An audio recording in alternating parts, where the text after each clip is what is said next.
Realmente yo empecé con la fotografía a raíz de Instagram. Por mi trabajo siempre he estado muy vinculado a la fotografía. Poco a poco pues iba encontrando un poco lo que quería hacer.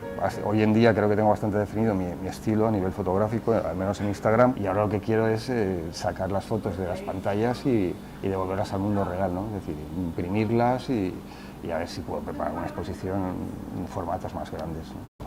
Juego con pocos elementos, siempre retoco todas las fotos, pero intentando, no retocando mucho, crear algo diferente, ¿no? Algo que se escape de la realidad, ¿no? Hacer pensar al espectador, utilizar unas dosis de surrealismo, de minimalismo también, y siempre un poco establecer un juego con el espectador, ¿no? Que el espectador, que quien ve una fotografía mía, se plantee algo, ¿no? O que piense o que le haga pensar o eso que tiene algunas fotografías que hace que la estés viendo un buen rato y no sabes por qué, ¿no? Me gusta intentar buscar eso, ¿no? El juego con el espectador de mis fotografías.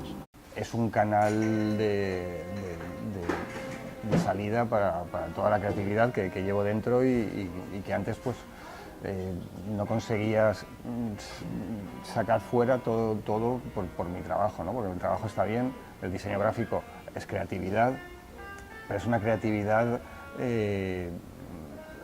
adaptada a las necesidades de tu cliente, ¿no? Es como una creatividad dirigida y limitada, ¿no? Aquí con la fotografía no hay clientes, no hay encargos, sino es algo mucho más íntimo, ¿no? Es algo que a ti te llama la atención, es un juego contigo mismo que después juegas con el espectador.